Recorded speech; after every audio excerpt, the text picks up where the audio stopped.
الحمد لله الذي وحده الحمد لله وحده والصلاة والسلام على من لا نبي بعده ولا رسول بعده ولا رسالة بعده ولا كتاب بعد كتاب الله ولا دين بعد دين محمد صلى الله عليه وسلم ولا أمة بعد أمة محمد صلى الله عليه وسلم صاحب التاج والمعراج وعلى آله وأصحابه وبارك وسلم تسليما كثيرا أما بعد فأعوذ بالله من الشيطان الرجيم بسم الله الرحمن الرحيم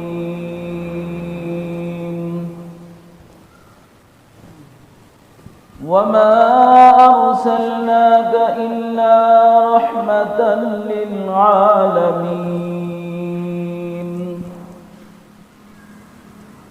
وقال الله تعالى في موضع آخر أيضا لقد كان لكم في رسول الله أسوة حسنة لمن كان يرجو الله واليوم الآخر وذكر الله كثيرا وقال رسول الله صلى الله عليه وسلم لا يؤمن أحدكم حتى أكون هواه تبعا لما جئت به وعن علي رضي الله تعالى أن أبا جهل قال للنبي إنا لا نكذبك ولكن نكذب بما جئت به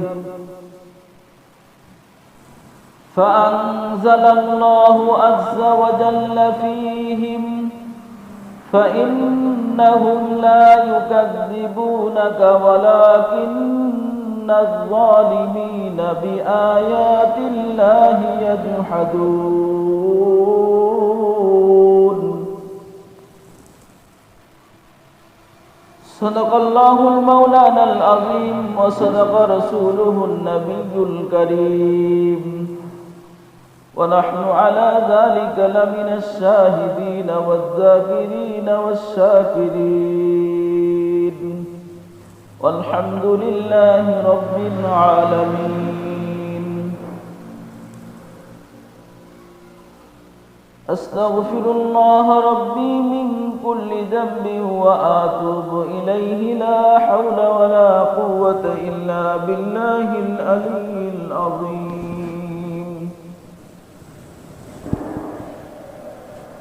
আলহামদুলিল্লাহ আল্লাহ সুবহানাহু ওয়া তাআলার দরবারে অসংখ্য গুণত শুকর যে আল্লাহ সুবহানাহু ওয়া তাআলা আমাদেরকে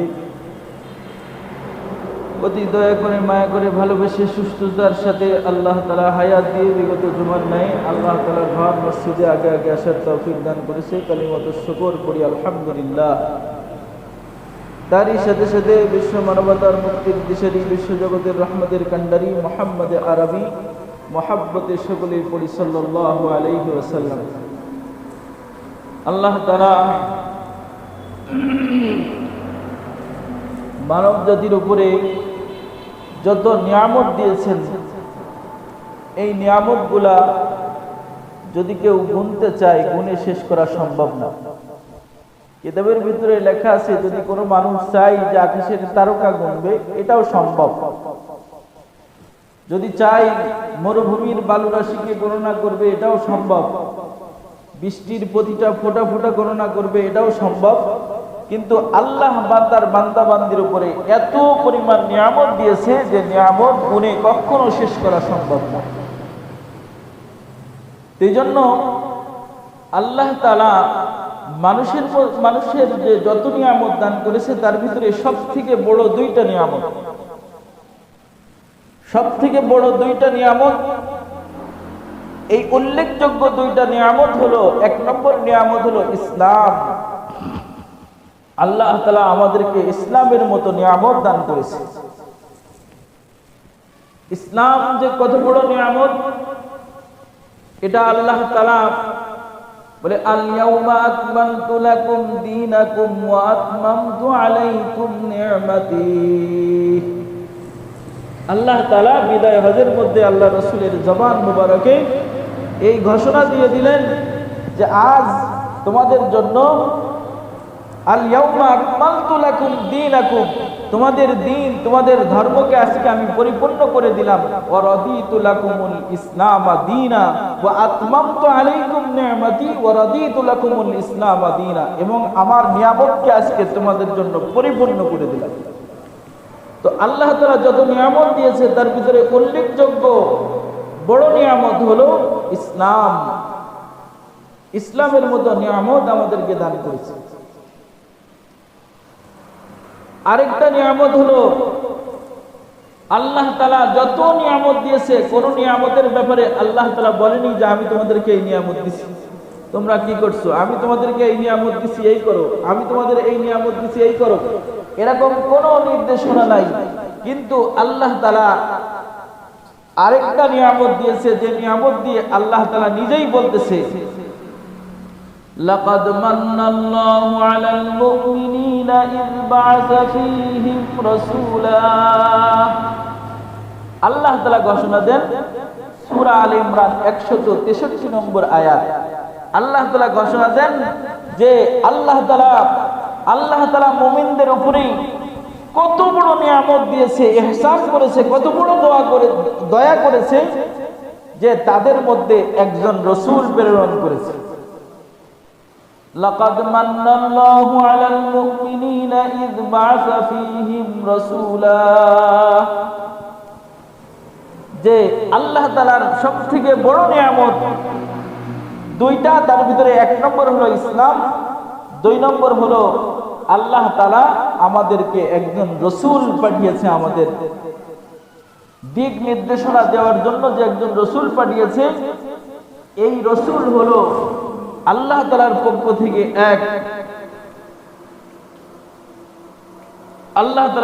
থেকে এক বড় নিয়ামত।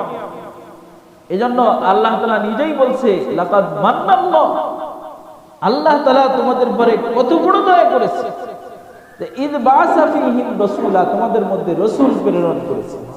রাসূলের কাজ কি? ইয়াতলু আলাইহিম আয়াতিহি ওয়া ইউযাক্কিহিম ওয়া ইউআল্লিমুহুমুল কিতাবা ওয়াল হিকমা। বলে আর রাসূলের কাজ কি?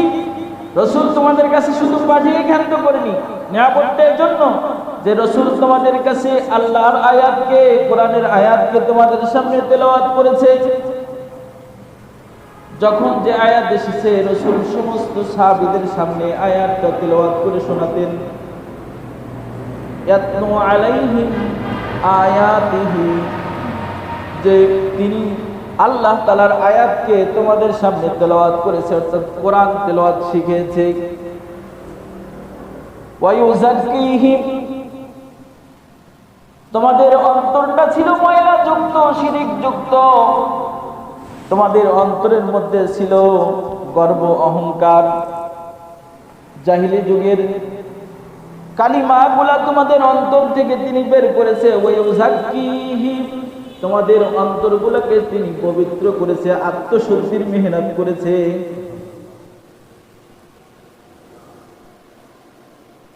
এজন্য ইসলাম বলে, আল ইসলামু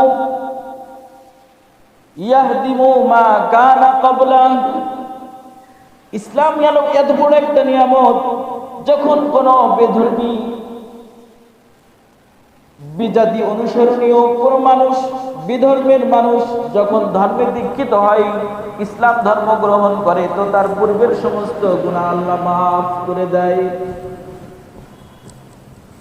তো রসুলের কাজ, দ্বিতীয় কাজ হলো যে তোমাদের অন্তরকে পবিত্র করেছে।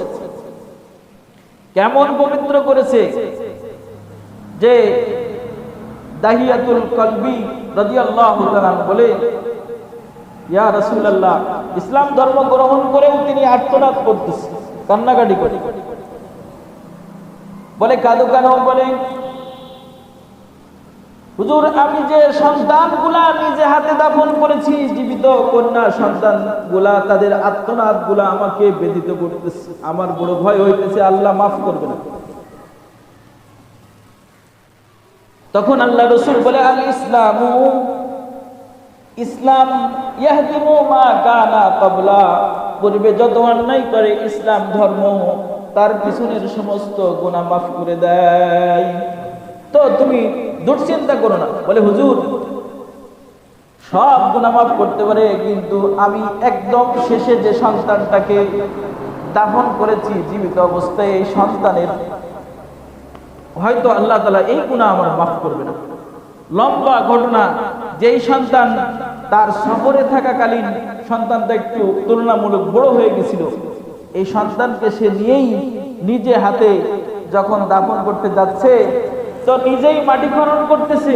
তো মরুভূমি, ওই সন্তান বলতেছে যে আব্বু, এখানে খনন করতেছেন কেন? কথা কয় না, কোনো উত্তর দিল না। এরপর দেখতেছে যে আব্বুর শরীর থেকে ঘাম ঝরতেছে, তো নিজের জামাটা দিয়ে রৌদ্রকে ছায়া দিতেছে।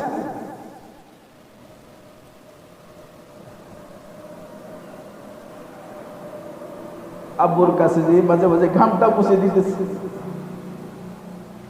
বলে তবু আমি দয়া করি নাই, তো এজন্য আমার বড় ভয় হইতেছে যে এই সন্তানের যে অন্যায় আমি করেছি, এটা হয়তো আল্লাহ মাফ করবে না। আল্লাহ, তো এদের অন্তরকেও আল্লাহ তাআলা রাসূলের মাধ্যমে পবিত্র করেছে। এরকম হাজারো ঘটনা আছে। ওমর রাদিয়াল্লাহু তাআলা, তার কলবের মধ্যে কি কি গতি ছিল যে রাসূলকে হত্যা করতে যাচ্ছে, মুহাম্মাদের গর্দান নিয়ে আসবে। তো রাসূলের কাজ ইউযাক্কিহিম, তোমাদেরকে পবিত্র করবে, ওয়া ইউআল্লিমুহুমুল কিতাবা ওয়াল হিকমা, তোমাদেরকে মাসলা মাসাইল শিক্ষা দেবে, ওয়াল হিকমা, তোমাদেরকে প্রত্যেকটা কাজের সুন্দর উত্তম তরিকা তোমাদের সামনে পেশ করবে। রাসূল করিম সাল্লাল্লাহু আলাইহি ওয়াসাল্লাম, গত জুমায় আমি বলতেছিলাম যে আল্লাহ তাআলা কোরআনে কারীমের মধ্যে ঘোষণা দিয়েছে যে রাসূলের লাকাদ কানা লাকুম ফি রাসূলিল্লাহি উসওয়াতুন হাসানা, রাসূলের জীবন আদর্শে তোমাদের জন্য উত্তম নমুনা রয়েছে। রাসূলের জীবনকে আমাদের জন্য আদর্শ হিসেবে আল্লাহ তাআলা পেশ করেছে। তো এখন যদি আমরা লক্ষ্য করি, একটা মানুষ জন্ম থেকে নিয়ে মৃত্যু পর্যন্ত তার জীবন চলার পথে যত কাজ করতে হয়, প্রত্যেকটা কাজ আল্লাহ তাআলা তার নবী, তার হাবিব সাল্লাল্লাহু আলাইহি সাল্লামের দ্বারা করিয়ে দেখিয়েছেন।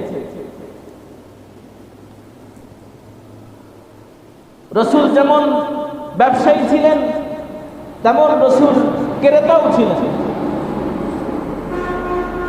রাসূলের ক্রেতার ঘটনা আছে তাফসীরের কিতাবে। রাসূল এক ইহুদির কাছ থেকে একটা উট ক্রয় করেছে।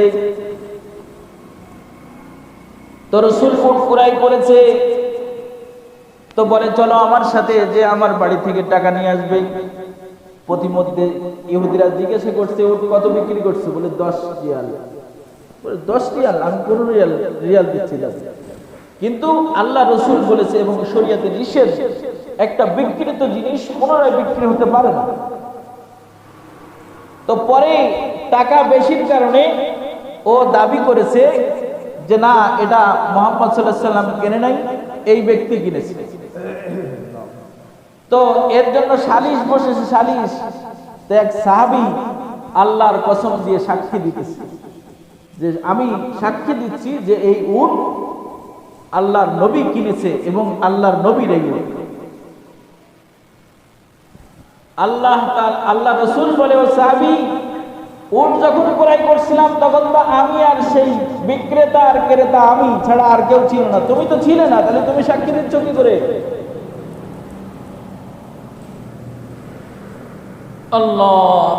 তখন ওই সাহাবী বলতেছি, ইয়া রাসূলুল্লাহ, ইয়া হাবিবাল্লাহ, আমরা আল্লাহকে দেখি নাই, জান্নাত দেখি নাই, জাহান্নাম দেখি নাই, কবর, হাসর, মিজান, ফুলসিরাত হবে, এগুলা আমরা কিচ্ছু দেখি নাই, শুধু আপনার জবানের কথা শুনে বিশ্বাস করে ঈমান এনেছি। আর ওই ঈমান যদি আল্লাহর কাছে গ্রহণযোগ্য হয়, তাহলে আপনার কথা শুনে যদি আমি এটা আমল করার কারণে আল্লাহর কাছে যদি আমার এই আমলটা গ্রহণযোগ্য হয়, আজকে আপনার জবানে শুনেছি এই উট আপনি ক্রয় করেছিলেন, অতএব আমি সাক্ষী দিলে তাতে অসুবিধাটা কোথায়? তো আল্লাহ রাসূল বলে, সাক্ষী তো উপস্থিত থেকে দিতে হয়। জিবরাইল আমিন এসে গেছে, এসে বলতেছে, ইয়া রাসূলুল্লাহ, ইয়া হাবিবাল্লাহ, আপনার এই সাহাবী আপনার পক্ষে সাক্ষী হিসাবে গ্রহণযোগ্য, এটা আল্লাহ তাআলার ঘোষণা যে ওই ব্যক্তি, ওই সাহাবী আপনার সপক্ষে সাক্ষী দেবে, তার সাক্ষী গ্রহণযোগ্য। তো আল্লাহ রাসূল ক্রেতা বিক্রেতার ব্যাপারেও হাদিস শরীফের মধ্যে এমন ঘটনা আছে, যখন বিক্রয় করেছে তো রাসূল সততা আর আমানতদারির সাথে বিক্রয় করেছে, আর তাদের সার্টিফিকেট দিয়েছে, যদি কেউ আমানতদারির সাথে আত-তাজিরু সুদুকুল আমিন মা'আন নাবিয়্যিন ওয়াস-সিদ্দিকিন ওয়াস-সালিহিন, আল্লাহ রাসূল বলে, সততার সাথে যারা ব্যবসা করবে তারা কিয়ামতের ময়দানে নবীদের সাথে, শহীদদের সাথে, নেককার মানুষের সাথে বিনা হিসাব তারা জান্নাতে চলে যাবে। আল্লাহ রাসূল নিজেও শ্রমিক সেজে কাজ করেছে। যদি কেউ মনে করো যে আমি কোন দলের সেনাপতি হয়েছি, আল্লাহ রাসূল বদর আর উহুদের প্রান্তে রাসূল সেনাপতি ছিলেন। প্রতিটা ক্ষেত্রে যদি রাসূলের জীবন আদর্শকে দেখা হয়, প্রতিটা ক্ষেত্রে প্রতিটা মানুষের জন্য রাসূলের জীবনে কোথাও না কোথাও তার আদর্শটা রয়ে গেছে। তো এই জন্য রাসূলকে আদর্শ হিসেবে আমাদের সামনে পেশ করেছে, এজন্য যে দেখবেন প্রত্যেকটা কোন সাহিত্যিক, কোন কবি, কোন বিজ্ঞানী যখন মারা যায় তো তার জীবনীতে লেখে যে তিনি অনেক জিনিস আবিষ্কার করেছেন, যদি উনি আরো কিছুদিন হায়াত পাইতেন তাহলে আরো কিছু আবিষ্কার করে যাইতে পারতেন, আরো ভালো কিছু করে যাইতে পারতেন। কোন কবির ব্যাপারেও তাই লেখে, কোন সাহিত্যিকের ব্যাপারে তাই লেখে। কিন্তু রাসূল করিম সাল্লাল্লাহু আলাইহি ওয়াসাল্লাম মাত্র 23 বছর জীবনীতে, এই 23 বছর জীবনীতে দিনের এবং মানুষের জীবন চলার পথে এমন কোন একটা কাজ রেখে যায়নি যেটা ইসলামে তার সমাধান নেই, একেবারে অসম্পূর্ণ রেখে গেছে। একথা কেউ বলতে পারবে না যে ইসলামে এই জিনিসটা অসম্পূর্ণ রয়ে গেছে।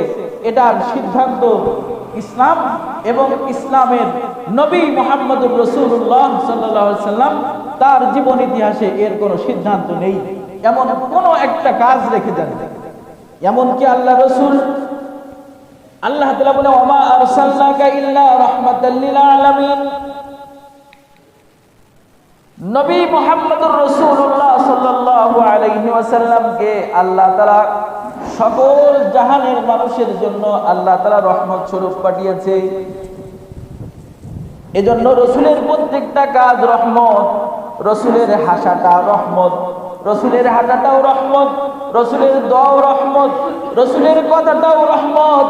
রাসূল যদি কখনো যদি ভুলেও যায়, রাসূলের ভুলে যাওয়াটাও উম্মতের জন্য রহমত, রাসূলের ভুলে যাওয়াটাও উম্মতের জন্য রহমত। হাদিস শরীফের ভিতরে আছে, রাসূল করিম সাল্লাল্লাহু আলাইহি ওয়াসাল্লাম যোহরের নামাজ আদায় করতেছে, ইমামতি করতেছে। রাসূল যোহরের নামাজ কয় রাকাত? 4 রাকাত। রাসূল 2 রাকাত প্রথম বৈঠকেই পুরা সালাম ফিরাই দিয়েছে।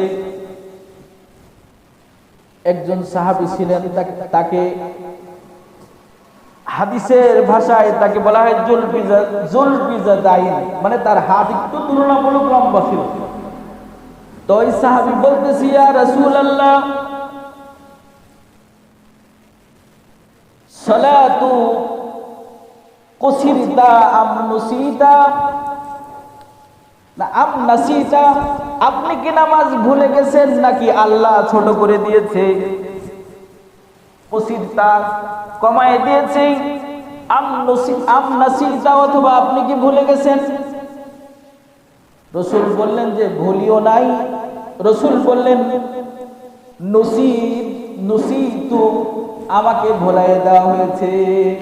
রাসূল বললেন যে নামাজ ছোটও করা হয় নাই, আমি নিজেও ভুলেও যাইনি, আল্লাহর পক্ষ থেকে আমাকে ভুলিয়ে দেওয়া হয়েছে। মুহাদ্দিসিন ইকরাম লেখে যে আল্লাহ রাসূল যদি এই হাদিসে এই ভুলটা যদি আল্লাহ তাআলা না করাতেন, তাহলে নামাজ ভুল হয়ে গেলে কিভাবে সংশোধন করতে হয় এর মাসলা বের করতে কঠিন হতো। এজন্য আল্লাহ রাসূলের এই ভুলে যাওয়াটাও রহমত। আল্লাহ রাসূলের এই ভুলে যাওয়াটাও রহমত। এই জন্য প্রতিটা ক্ষেত্রে যদি আমরা দেখি, গত জুমায় আমি বলছিলাম আল্লাহ রাসূল, আমরা 5 ওয়াক্ত নামাজ তাই মাঝে মাঝে পড়ি, মাঝে মাঝে পড়ি, বলে 4 ওয়াক্তই হয়, ফজরের ওয়াক্ত নামাজ হয় না। ফজরের ওয়াক্ত নামাজ এত গুরুত্বপূর্ণ, বলা হয়েছে যে ফজরের নামাজ হলো মুমিনের সাক্ষী নামাজ, মুমিনের সাক্ষী নামাজ। আল্লাহ তাআলা বলে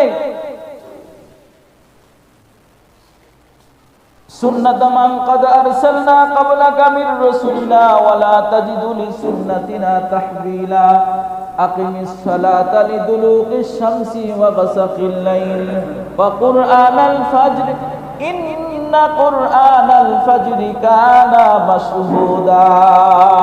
এই কুরআনাল ফাজর মানে হলো ফজরের নামাজ। এই ফজরের নামাজ হলো কানা মাশহুদা, এটা মুমিনদের জন্য সাক্ষী নামাজ।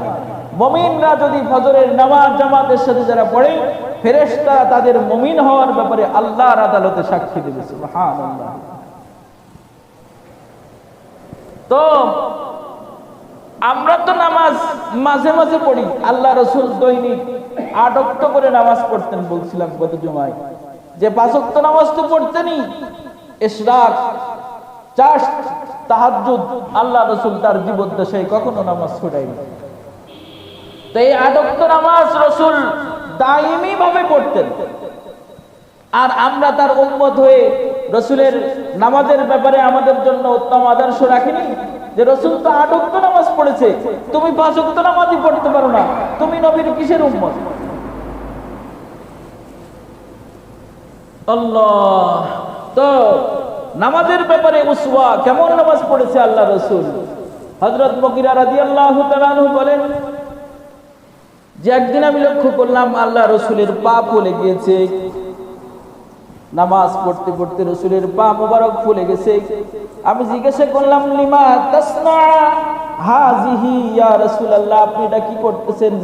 ক্বাদ গুফিরা লাকা মা তাকাদ্দামা মিন যামবিকা ওয়া মা তাআখার, আপনার পূর্বের এবং পরবর্তী সমস্ত গুনাহ মাফ। আপনি এমন কেন করেন? নামাজ পড়ার কি দরকার আপনার এত লম্বা করে? আল্লাহ রাসূল কি বলেছিল? বলে আফালা আকুনু আবদান শাকুরা, আমি কি আল্লাহর শুকরগুজার বান্দা হব না? আল্লাহ আমার পিছনের এবং সামনের পিছনের গুনাহ মাফ করে দিয়েছে, এজন্য কি আমি ঘুমিয়ে থাকবো? আমি আল্লাহর শুকরগুজার বান্দা হব না? ও নবীর উম্মত, আজকে নবীর উম্মত দাবি করে কয়দিন নফল নামাজ পড়েছো? যারা একদম আওয়াবিন নামাজ পড়ে তারা 6 রাকাত নামাজ 5 মিনিটে পড়তে পারলে ভালো হয়। আর আল্লাহ রাসূল কিভাবে ধীরে নামাজ পড়েছে? আয়েশা রাদিয়াল্লাহু তাআলা থেকে হাদিস, আল্লাহ রাসূল বলে, আল্লাহ আয়েশা রাদিয়াল্লাহু তাআলা বলেন আল্লাহ রাসূল যখন তাকবীরে তাহরিমা বাঁধতেন আল্লাহু আকবার বলে, তখন আল্লাহ রাসূল যখন রুকুই যেতেন, রুকুই যেয়ে যতক্ষণ পর্যন্ত উনি এরকম সোজা না হতেন ততক্ষণ পর্যন্ত উঠতেন না, যে তার মাথা, পিঠ এবং নিতম্ব একদম সোজা থাকবে। এবং ওখানে 3 বার তাসবিহ পড়তেন, সুবহান রাব্বিয়াল আযীম, সুবহান রাব্বিয়াল আযীম, সুবহান রাব্বিয়াল আযীম। আর যায় কখন আর তাকবীর বলে কখন আল্লাহই জানে, আর তাসবিহ পড়ে কখন যায় আর ওঠে। আল্লাহ রসুল এভাবেই নামাজ পড়তেন। তা আমার নামাজটা যদি রসুলের নামাজের মতো একদিনও না হয় কি উপায় হবে? আর এটাও খেয়াল রাখতে হবে, যখন আল্লাহু আকবার তাকবীরও দেওয়া শেষ, হাত বাঁধাও শেষ হতে হবে, এটাই সুন্নত। তাকবীর বলবে সোজা আছে, রুকুই যাওয়ার সময় তাকবীর বলবে, তাকবীর বলা শুরু, বাঁকা শুরু, এরপর রুকুই যাওয়া শেষ, তাকবীরও শেষ হয়ে যাবে। অনেকে আছে আল্লাহু আকবার নিচে যাই, তারপর আল্লাহু আকবার, খেলাফে সুন্নত।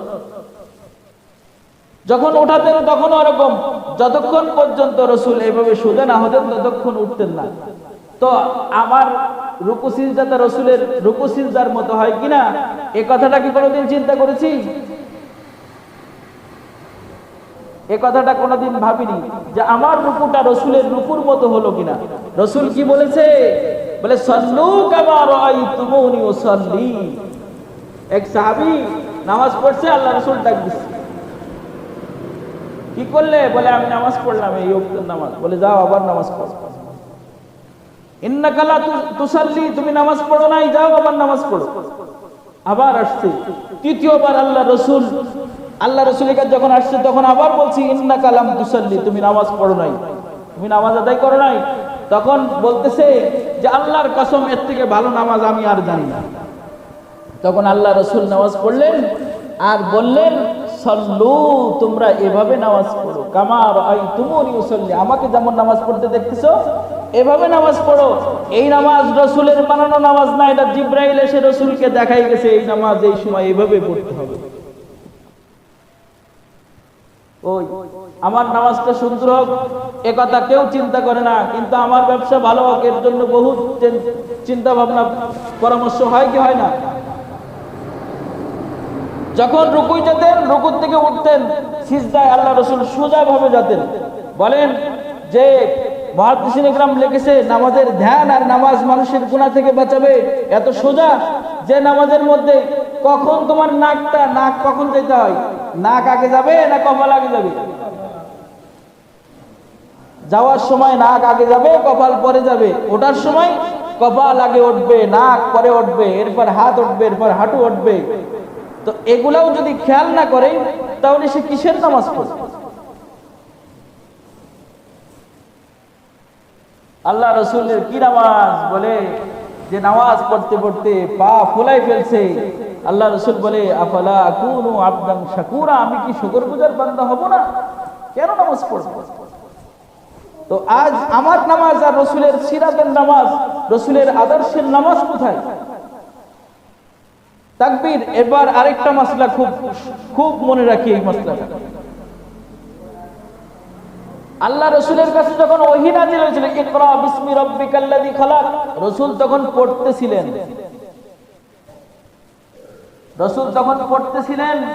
আল্লাহ তাআলা রসুলকে বলে লা তুহাররিক বিহি লিসানাকা ওয়া লিতা'জালা বি, আপনি দ্রুত করবেন না এবং জিহ্বাও নাড়ানোর দরকার নেই, মুখ নাড়ায়েন না, আমি আপনার প্রয়োজন হলে তখন আমি আপনার জবান দিয়ে বের করে দেব।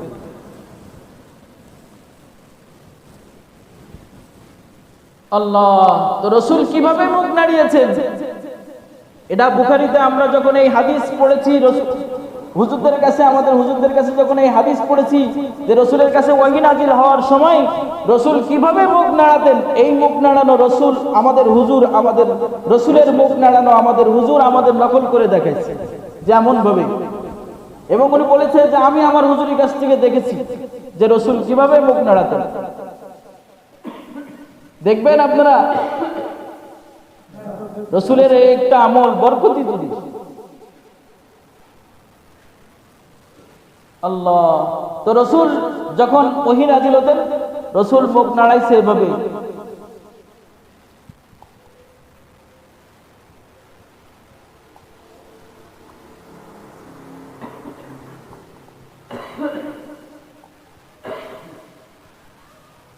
আর আমরা নামাজের সময় কিরাত পড়ি তখন কিভাবে মুখ নাড়াই?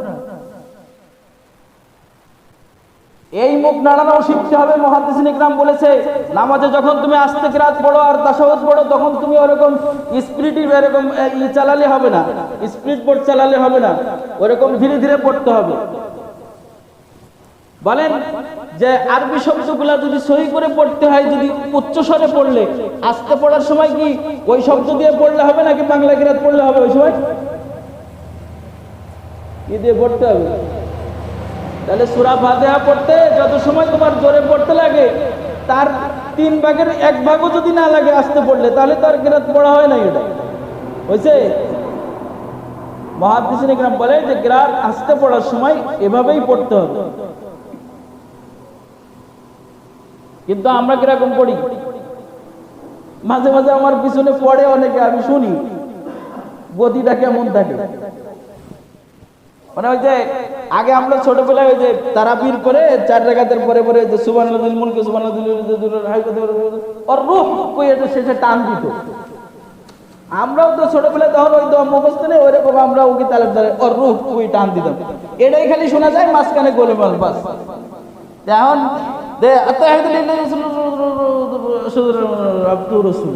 একবার আঙ্গুলটা এরকম করে বেশ দিয়ে দেয়। আল্লাহ রসুলের এই সিরাতের থেকে, আদর্শ থেকে নামাজটা আমরা কমপক্ষে শিখি যে নামাজটা কিভাবে পড়তে হয়। রুকু সিজদা ধীরে ধীরে, প্রত্যেক রুকু আর সিজদার যে এক তাসবিহ পরিমাণ দেরি করা ফরজ,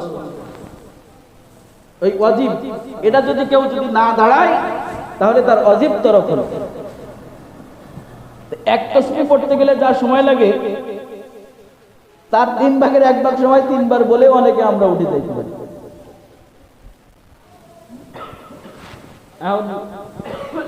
আল্লাহ, এজন্য নামাজকে আমরা এভাবেই সুন্দর করি।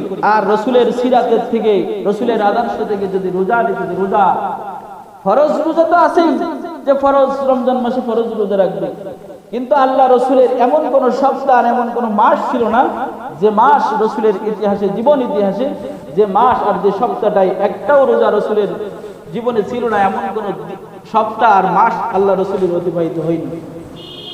এজন্য আল্লাহ রসুল আয়েশা রাদিয়াল্লাহু তাআলা বলেন কানা রাসূলুল্লাহি ইয়াসুমু হাত্তা নাকুলু লা ইফতির, যে আল্লাহ রসুল এমন রোজা রাখতেন যে আমরা এটা বলতে বাধ্য হতাম যে রসুল মনে হয় আর কোনো ইফতারি করবে না, অর্থাৎ রোজা মনে হয় ছাড়বেই না।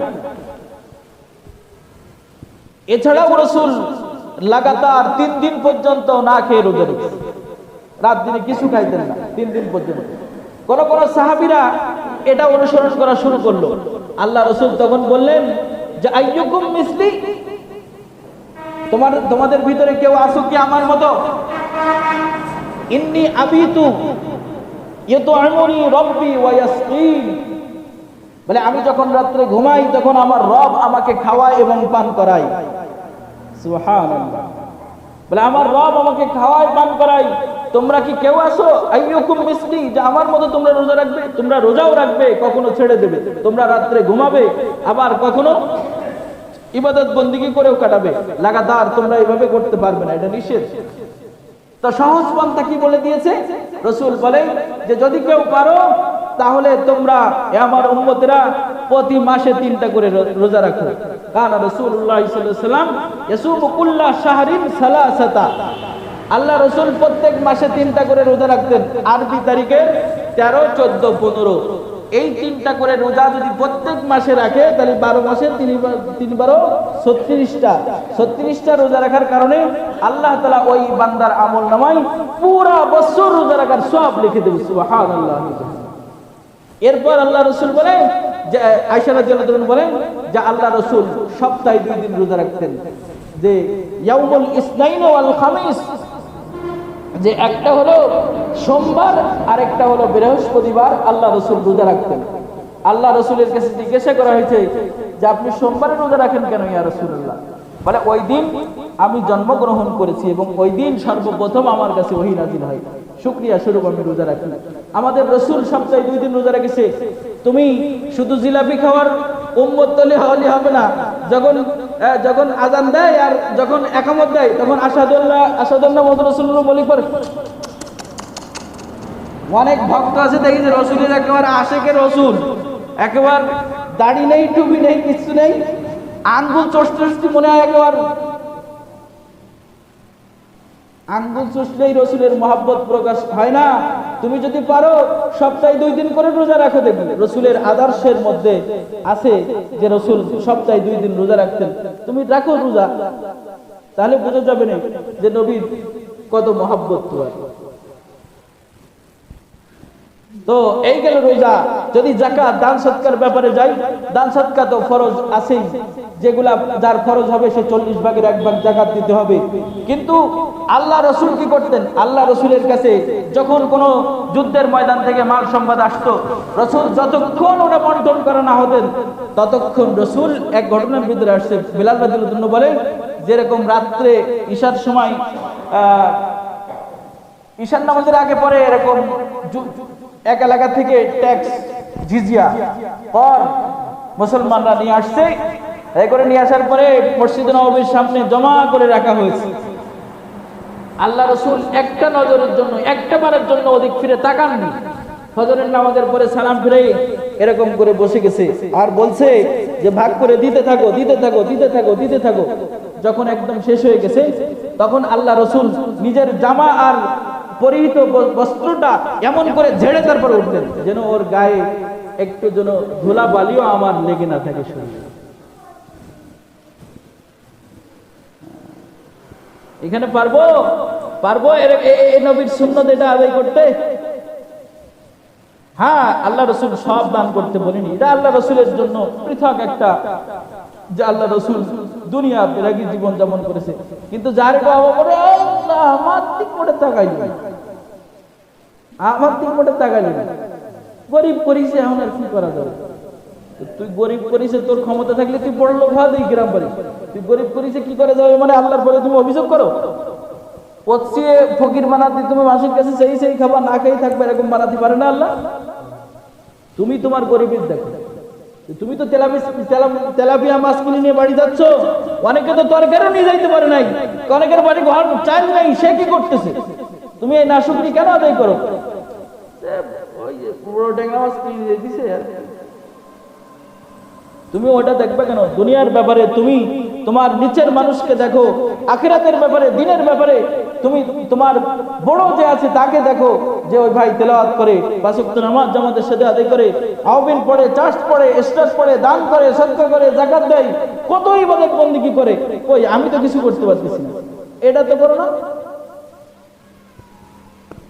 তো দান সৎকার ব্যাপারে হাদিস শরীফের ভিতরে এমন বহু আল্লাহ রসুলের এরকম নিদর্শন আমরা পেতে পারি।